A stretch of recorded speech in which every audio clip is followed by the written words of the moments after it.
buat kita semuanya.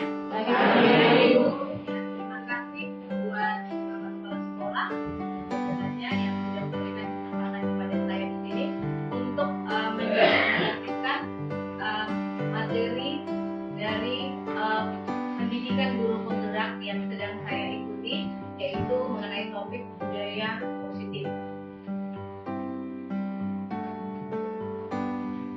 Nanti kita dapat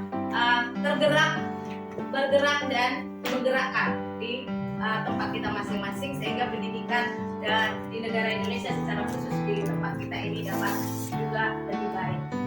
Kita berefleksi tentunya, inilah yang menjadi dasar kita untuk dapat nanti memberikan prakarsa perubahan atau hal-hal yang dapat menjadi budaya positif yang akan kita sepakati bersama di sekolah. Jadi inilah yang menjadi acuan ketika nanti ada disiplin positif atau budaya positif yang tercipta di dalam sekolah kita, yang kita sepakati bersama, yang kita jalankan bersama, dan akhirnya menjadi budaya, diharapkan akan terjadi perubahan perilaku bersama warga yang ada di sekolah kita. Nah, jadi di sini perubahan paradigma juga termasuk jelas di sini, di mana ada tangan yang digenggam, berarti kita punya semua masing-masing punya hal yang sangat berharga, yang pasti kita pegang itu sangat kokoh, kita jaga yang berharga itu salah satunya kepada kita masing-masing, keluarga contohnya, atau orang-orang yang memang berada di sekeliling kita anggap sebagai orang yang berharga, dan itu salah satu yang menjadi motivasi kepada kita untuk melakukan yang terbaik tentunya. Nah, di sini sesuai dengan teori yang pertama, yaitu kita tidak akan bisa mengubah murid ini sesuai dengan kehendak kita, karena sesuai dengan filosofi Ki Hajar Dewantara bahwa murid ini bukan seperti yang selama ini juga anggapan seperti kertas kosong atau bulan rasa. Murid ini sudah punya kodratip, efektif dan bermanfaat. Dan di usia terakhir, orang dewasa memiliki hak memaksa. Jadi saya juga menyadari banyak hal yang bisa saya dapatkan ketika mengikuti ini, di mana sedikit mindset kita, pola pikir kita selama ini sudah banyak yang salah sebagai guru. Ketika juga ini kita mengontrol siswa sekehendak kita, kemudian salah satunya seperti itu, kita memaksakan cenderung. Jadi saya sendiri juga menyadari ada beberapa hal pemaksaan ketika di situ tetap kita pertahankan, itu akan membuat masalah tentunya nantinya kepada siswa dalam hal motivasi ya internal dari diri siswa tersebut. Jadi motivasi internal yang perlu kita kembangkan, tumbuhkan, sehingga siswa kita dapat menjadi manajer bagi dirinya sendiri.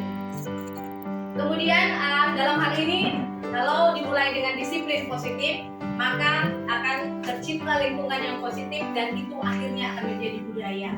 Jadi budaya ini adalah hal-hal yang sudah kebiasaan baik yang sudah tertanam, sehingga akan menjadi perilaku yang baik. Itu yang kita harapkan. Ini sekilas tentang budaya positif, nilai atau keyakinan, sama seperti kita yang punya agama, keyakinan kita masing-masing. Dalam hari ini budaya positif ini kita harapkan akan menjadi keyakinan atau kebiasaan baik yang ada di sekolah kita, sehingga siswa menjadi pribadi yang bijaksana dan bertanggung jawab. Nah, itu adalah kelebihan daripada murid, itu yang kita cita-citakan bersama ya. Jadi dalam membangun budaya positif ini, kita harus menyediakan lingkungan yang positif, aman dan nyaman bagi peserta didik. Salah satunya termasuk adalah disiplin positif. Disiplin positif ini memuat 3. Yang pertama, tanpa kekerasan dan tanpa ancaman. Kemudian peserta didik untuk diajarkan memahami konsekuensi, bukan hukuman. Jadi saya selama ini menyadari saya ini juga pernah melakukan posisi kontrol sebagai penghukum. Dalam artian ini harus kita mulai geser Bapak Ibu. Kita harus mengambil nanti posisi kontrol yang terbaik sebagai guru. Kemudian yang ketiga, menumbuhkan kesadaran serta memberdayakan peserta didik untuk melakukan sesuatu tanpa sobokan, ancaman atau hukuman. Nah, jadi ini yang menjadi disiplin positif, pendekatan dari disiplin positif yang akan kita mulai laksanakan. Di mana disiplin disiplin positif ini akan melahirkan nilai-nilai kebajikan yang terkandung juga di dalam profil pelajar Pancasila yang sudah kita pahami sebagai berikut. Ini menjadi siswa yang berkarakter berprofil pelajar Pancasila. Kemudian teori yang kedua, yang pertama tadi ilusi tadi, yang kedua adalah teori motivasi, hukuman, penghargaan, dan restitusi. Di mana saya sendiri juga menyadari kadang melakukan sesuatu ya karena motivasi tertentu. Artinya ketika ini juga nanti kita harapkan siswa ini akan mulai kita kikis bahwa motivasi itu harus berasal dari intrinsiknya masing-masing, dari dalam diri, bukan karena eksternal atau dari luar ya. Termasuk di sini adalah hukuman, penghargaan, dan restitusi. Teori motivasi perilaku manusia ini yang eksternal kita geser menjadi nantinya ke internal. Jadi dengan adanya disiplin positif ini, teori motivasi perilaku manusia ini yang eksternal kita geser menjadi nantinya ke internal.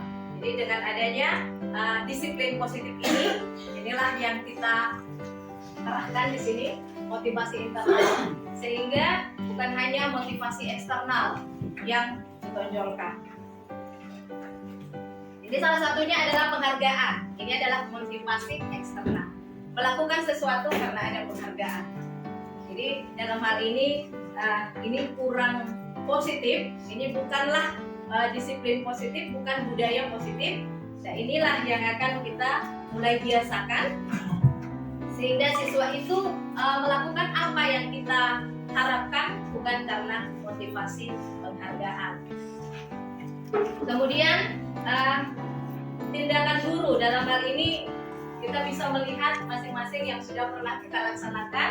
Ini salah satu tindakan-tindakan itu manjur untuk dilakukan kepada siswa, diterapkan. Kamu mencatat daripada mungkin dihukum dengan fisik ya, karena kita harus menghindari juga hukuman fisik saat ini. Maka mungkin yang seperti ini bisa digantikan untuk menggantikan hukuman. Ternyata tetap juga namanya hukuman yang seperti ini, termasuk ya mencatat juga, mengelilingi lapangan karena terlambat hadir atau hal-hal yang lain yang berupa hukuman. Nah ini sebenarnya bukan hal yang positif untuk kita pertahankan. Nah, diharapkan kita nanti dapat membuat atau menggantinya menjadi konsekuensi. Jadi konsekuensi dengan adanya kesepakatan bersama atau keyakinan bersama antara kita dengan murid, maka ketika itu dilanggar maka akan ada konsekuensi. Jadi antara hukuman dan konsekuensi yang lebih positif itu adalah konsekuensi. Jadi hukuman kita minimalisir ke depannya. Jadi contoh-contohnya. Tapi kalau yang konsekuensi di sini pilihan konsekuensi menggantikan kertas teman yang mencoret-coret, ya memang karena dia melakukan kesalahan, dia harus melakukan hal yang untuk menggantikan apa yang sudah dilakukannya terhadap kesalahan itu adalah konsekuensi. Tapi ketika hukuman berupa fisik yang bertahan lama di dalam benak siswa, itu akan menjadi sesuatu hal yang mengubah motivasi dari siswa tersebut. Jadi dia melakukan sesuatu agar menghindari hukuman. Jadi artinya karakter-karakter seperti itu kita harus mulai kikis melalui pembiasaan-pembiasaan yang positif. Nah, ini menggeser dari hukuman menjadi konsekuensi, di mana kita bisa melihat ini sesuatu yang menyakitkan harus terjadi. Kalau konsekuensi ya sesuatu harus terjadi, akibat dari atau sebab akibat yang dilakukannya yang mungkin tidak sesuai dengan aturan atau keyakinan kita bersama. Jadi sesuatu hal yang harus terjadi. Kemudian hukuman juga membuat anak sakit untuk jangka waktu lama. Sedangkan konsekuensi itu ya tidak nyaman dalam jangka waktu pendek saja. Di awal ada namanya kesepakatan belajar, peraturan belajar atau peraturan sekolah. Nah dalam hal ini bergeser menjadi keyakinan kelas, di mana hal ini nilai kebajikannya atau prinsip-prinsip universal yang disepakati lepas dari perbedaan agama, suku, negara, dan bahasa. Jadi seseorang akan lebih bersemangat untuk melaksanakan apa yang sudah diyakininya, yang sudah diketahui dan diyakini. Jadi keyakinan kelas ini nilainya jauh lebih tinggi ya dalam artian motivasi secara intrinsik atau internal tadi. Jadi mengapa tidak peraturan? Mengapa harus keyakinan? Nah, ini alasannya. Jadi bahwa mendukung motivasi intrinsik secara internal dari dalam diri. Jadi harus ada kesadaran dari siswa kita untuk dapat melaksanakannya karena memang sudah disepakati sebelumnya, diyakini oleh murid dan juga guru yang menjadi aktor dalam pembelajaran. Nah, inilah posisinya Bapak Ibu, di mana dalam peraturan kelas akan meningkat lagi kepada keyakinan kelas sehingga tercipta lingkungan yang positif dan akan menjadi budaya yang positif. Jadi kita berharap nanti kebiasaan-kebiasaan yang kita lakukan itu akan menjadi budaya yang positif di sekolah. Nah, pembentukan keyakinan kelas atau sekolah ini dapat dilakukan dengan berpedoman pada bahwa keyakinan kelas itu bersifat abstrak daripada peraturan. Kalau peraturan mungkin kita sudah buat itu dalam bentuk buku ya, untuk peraturan sekolah yang diberikan kepada siswa. Nah, dalam keyakinan ini berupa abstrak, sama seperti kita yang keyakinan kita masing-masing ya, dalam agama masing-masing. Tentunya keyakinan itu nilai kebajikannya di dalam diri kita itu sesuai dengan apa yang sudah kita yakini, itu melekatnya secara intrinsik jauh lebih dalam dibandingkan kalau hanya peraturan. Apalagi di negara kita banyak peraturan cenderung dilanggar. Tapi kalau itu sudah diyakini bahwa itulah yang dilakukan bersama yang menjadi budaya, maka untuk kesadaran untuk melakukannya jauh lebih tinggi. Nah, kemudian keyakinan kelas berupa pernyataan-pernyataan universal. Jadi pernyataan-pernyataan yang umum yang memang kita juga bisa pahami bersama dengan mudah antara murid dengan guru. Kemudian pernyataan keyakinan kelas dibuat dalam bentuk positif, jadi dalam bentuk kalimat-kalimat positif. Kalau mungkin kita dilarang ribut, itu kita bisa berubah menjadi kalimat positif. Mungkin bisa lebih tertib ketika belajar, ya. Nah, itu contoh-contohnya. Kemudian keyakinan kelas hendaknya tidak terlalu banyak sehingga mudah diingat dan dipahami oleh semua warga kelas. Dilarang ribut, itu kita bisa berubah menjadi kalimat positif. Mungkin bisa lebih tertib ketika belajar, ya. Nah, itu contoh-contohnya. Kemudian keyakinan kelas hendaknya tidak terlalu banyak sehingga mudah diingat dan dipahami oleh semua warga kelas. Kemudian keyakinan kelas sesuatu yang dapat diterapkan di lingkungan. Kemudian semua warga kelas ikut berkontribusi dalam pembuatan keyakinan kelas. Seperti pengalaman di awal kita ikutkan mereka berkontribusi, kita bisa pakai media-media tertentu untuk dapat menampung aspirasi setiap anak-anak kita, murid-murid kita, bisa bentuk dalam sticky note ya di awal, kita bagikan kepada siswa sehingga kita tampung semua apa yang menjadi aspirasi mereka. Teknik ini juga dilatar belakangi oleh kebutuhan dasar manusia. Kita punya semuanya kebutuhan dasar, bukan hanya anak-anak kita juga punya kebutuhan pastinya sebagai bapak ibu guru di sekolah ini, sebagai orang-orang yang dewasa. Di mana kebutuhan manusia ini kita bisa lihat di sini ada kasih sayang dan rasa diterima, kemudian kebebasan, kesenangan dan penguasaan, serta yang paling utama yang paling berada di tengah, kebutuhan bertahan hidup. Jadi ketika salah satu dari kebutuhan ini tidak terpenuhi, inilah yang menyebabkan tentunya ada pelanggaran, ada kekacauan ketika tidak terpenuhi kebutuhannya. Apalagi pada poin bertahan hidup saja siswa kita ini kadang kebutuhannya tidak terpenuhi. Bertahan hidup terbukti pingsan atau tidak makan, itu masih kebutuhan bertahan hidup, belum lagi kebutuhan yang lain. Nah, ketika juga kami ada hal sebenarnya ini pun nanti bisa kita bagikan bersama kepada siswa, ada berupa angket yang bisa kita berikan untuk menilai kebutuhan masing-masing, apakah terpenuhi di poin mana paling dominan atau tidak.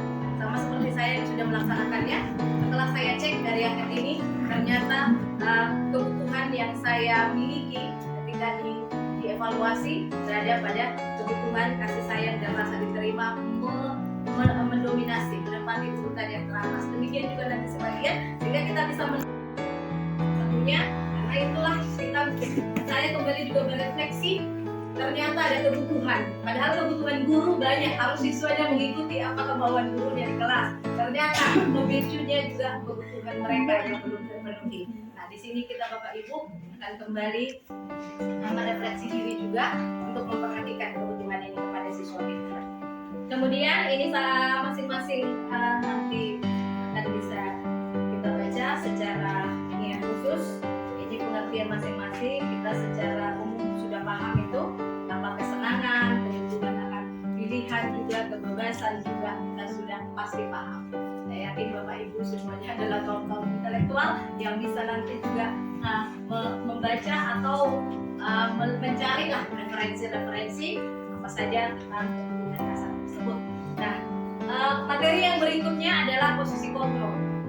Nah, sebagai guru kita mari melihat posisi kontrol mana yang sering kita gunakan di dalam mengajar atau berinteraksi dengan murid kita. Saya sendiri kalau saya cek di sini, saya pasti pernah sebagai pemukul, teman, membuat merasa bersalah, pemantau. Saya sering berada di sini pemantau. Saya pemantau apakah siswanya sudah melaksanakan pekerjaan yang sudah kita aturkan. Baik. Ternyata dari nomor 1 sampai 4 itu kurang disarankan ya. Artinya walaupun kita pernah melakukan itu, tapi diharapkan ke depan kita menggeser.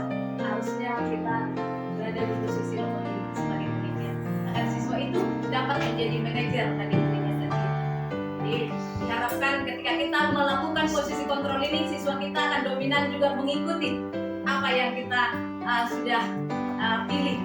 Jadi saya buktikan ketika juga di rumah, karena murid di rumah juga anak-anak kita bisa kita jadikan juga sebagai murid atau yang bisa kita juga laksanakan pekerjaan kita dalam hal mendidik ya anak-anak kita.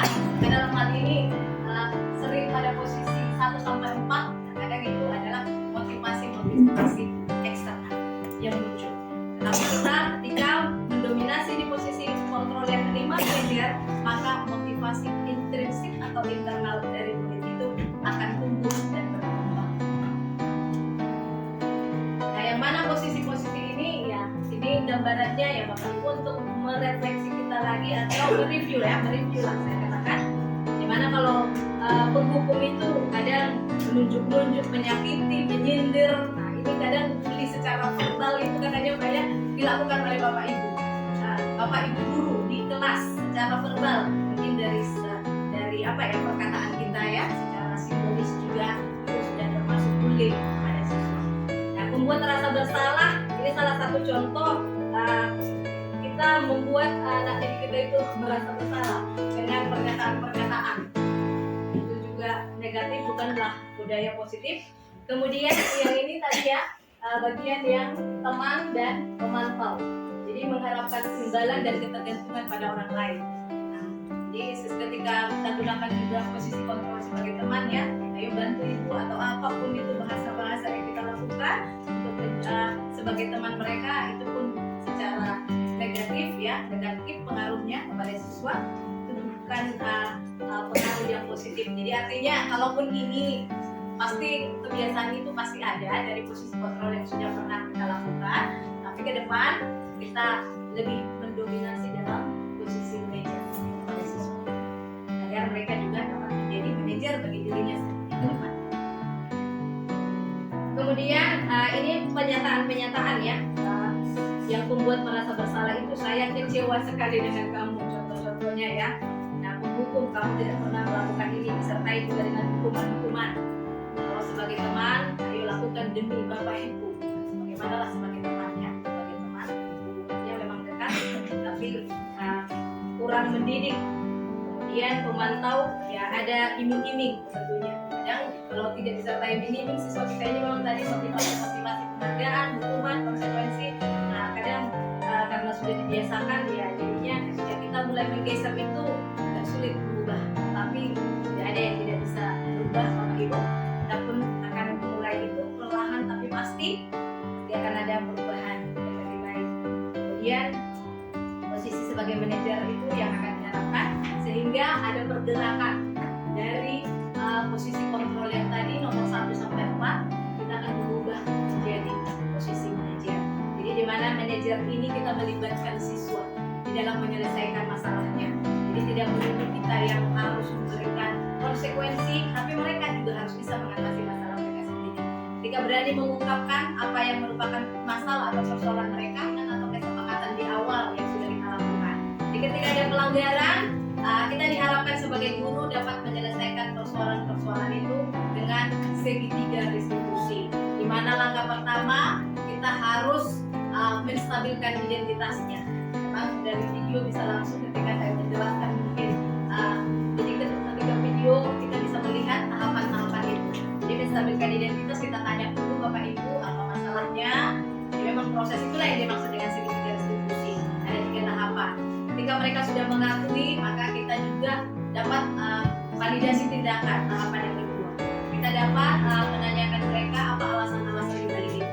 Jangan terus langsung menghukum ya, atau melakukan tindakan-tindakan yang mungkin sering kita lakukan tanpa melalui tahapan-tahapan segitiga restitusi. Jadi kita validasi tindakan. Kemudian yang terakhir itu adalah menstabilkan keyakinan ya, menanyakan keyakinan. Kita tanyakan kembali apa yang akan dilakukannya untuk dapat memperbaiki keadaan tersebut. Ada masalah ya. Jika itu sudah diungkapkan, siswa sudah berani mengungkapkan itu dan dia merasa kita sebagai fasilitator atau guru yang baik untuk dapat menampung apa yang menjadi keluhan-keluhan mereka sesuai dengan kebutuhan itu tadi, dan teori-teori pengantar untuk dapat mengubah pola pikir kita sebagai guru untuk dapat memperbaiki pembelajaran atau keadaan-keadaan yang ada di dalam sekolah bersama dengan guru. Nah, jadi disinilah yang perlu saya sampaikan. Salah satunya tindakan yang akan kita lakukan, aksi nyata yang akan saya pilih dalam hal ini adalah bahwa kita akan menerapkan keyakinan kelas secara serentak. Dalam hal ini saya minta juga kepada wali kelas tentunya ya. Saya juga termasuk sebagai guru mapel, pastinya nanti akan membuat kesepakatan belajar ketika di awal tahun pembelajaran seperti ini. Nah, diawali dengan melakukan kesepakatan itu. Kita dapat meminta murid-murid untuk dapat memberikan aspirasi mereka. Murid itu seperti apa, guru itu seperti apa. Artinya dalam keadaan kesepakatan di awal itu kita semua terlibat untuk menyepakati apa yang menjadi nilai-nilai kebajikan di kelas kita. Sama seperti ibaratnya kontrak belajar, ataupun dari awal itu sudah ada pembicaraan di awal tentang hal apa yang akan kita lakukan. Jadi bisa dilakukan nantinya di kelas masing-masing. Nah, wali kelas pastinya nanti akan membuat salah satu keyakinan kelas di masing-masing kelasnya. Itu yang akan kita laksanakan. Kemudian yang kedua adalah menyelesaikan masalah dengan segitiga restitusi tadi. Jadi diharapkan nanti saya juga akan mulai dari diri saya sendiri tentunya. Ketika melakukan penyelesaian masalah, kita gunakan tahapan-tahapan yang ada dalam segitiga restitusi, sehingga diharapkan perubahan itu akan ada dalam lingkungan sekolah kita menjadi disiplin positif, mengarah kepada lingkungan yang positif, sehingga menjadi budaya yang positif. Ketika itu sebenarnya saya juga mempersiapkan tadi bentuk-bentuknya, tapi saya yakin karena waktunya juga banyak ketika kita memulai juga dalam hal ini, kita termasuk ya, lingkungan kita ini juga termasuk adalah lingkungan dari yang positif, dimulai dari kita Bapak Ibu yang di sekolah ini, memulai dengan hal-hal yang kita sepakati bersama, sehingga nantinya dalam proses berjalannya waktu kesepakatan itu menjadi barometer kepada kita untuk dapat melakukan tugas-tugas yang ada di sekolah ini, sehingga ke depan lingkungan kita menjadi lingkungan yang positif dan budaya yang positif di antara kita masing-masing sudah memahami dan mengetahuinya, sehingga akan tercipta juga tentunya perilaku nilai-nilai kebajikan yang positif. Demikianlah yang bisa saya sampaikan hasil dari diseminasi dari materi yang saya peroleh dari pendidikan guru penggerak di tahun 2023. Untuk kesempatan yang diberikan, saya ucapkan terima kasih kepada Bapak Kepala Sekolah dan Bapak Ibu guru, rekan-rekan sejawat yang ada di sekolah ini, untuk dapat juga memberikan waktu dan kesempatan kepada saya untuk dapat memaparkan ini. Terima kasih.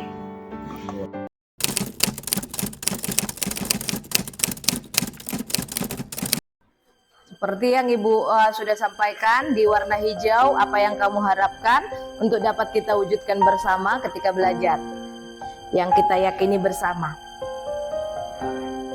Jadi tadi menunggu kamu juga menyelesaikan itu, Ibu mengulang tadi bahwa tujuannya ini akan muncul motivasi internal dari dirimu, dalam dirimu. Jadi yang lebih harus bertanggung jawab pada dirimu adalah kamu sendiri.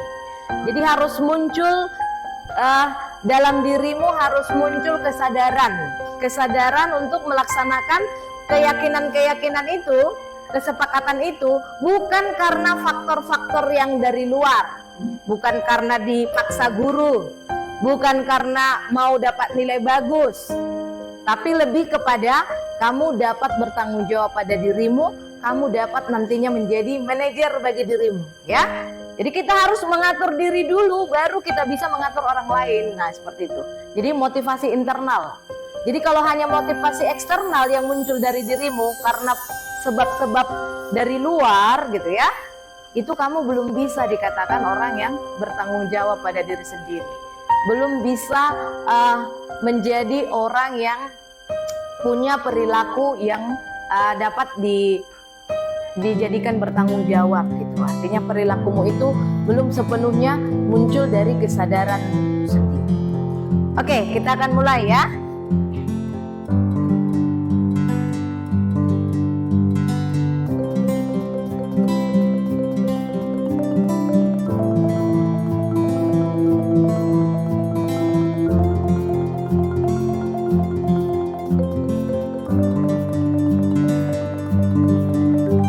Dari penjelasan Ibu tadi, peraturan lebih kepada artinya seperti peraturan sekolah ya, yang sudah kita tentukan, yang rambu-rambu yang akan kita lakukan. Tapi dari sinilah dasar kita untuk membuat keyakinan bersama. Keyakinan itu seperti layaknya kamu punya keyakinan.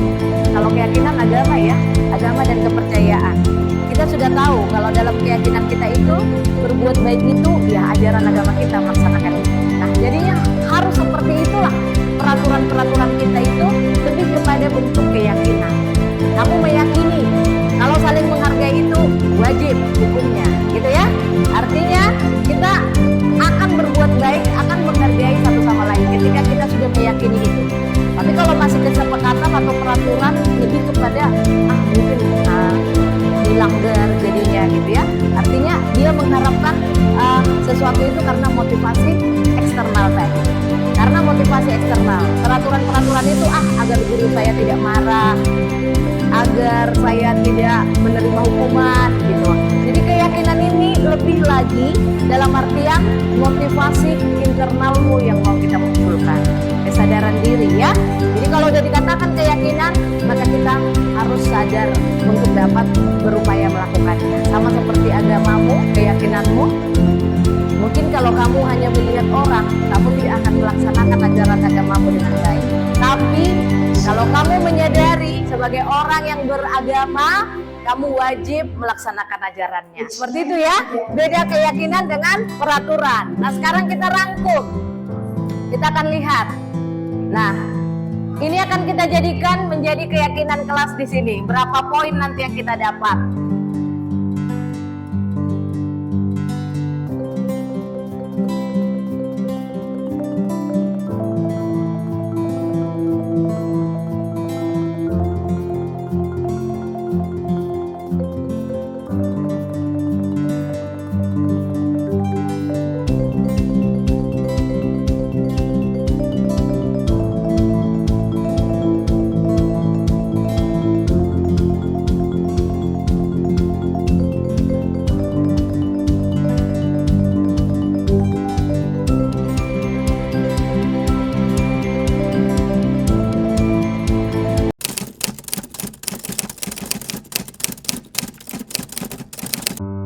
Perkenalkan, nama saya Freddy Rosi Mamora, guru di SMK Negeri 2 Bali G, tepatnya di kelas 10 Akuntansi Keuangan dan Lembaga, bahwa penerapan budaya positif di kelas kita itu sudah berjalan dengan baik.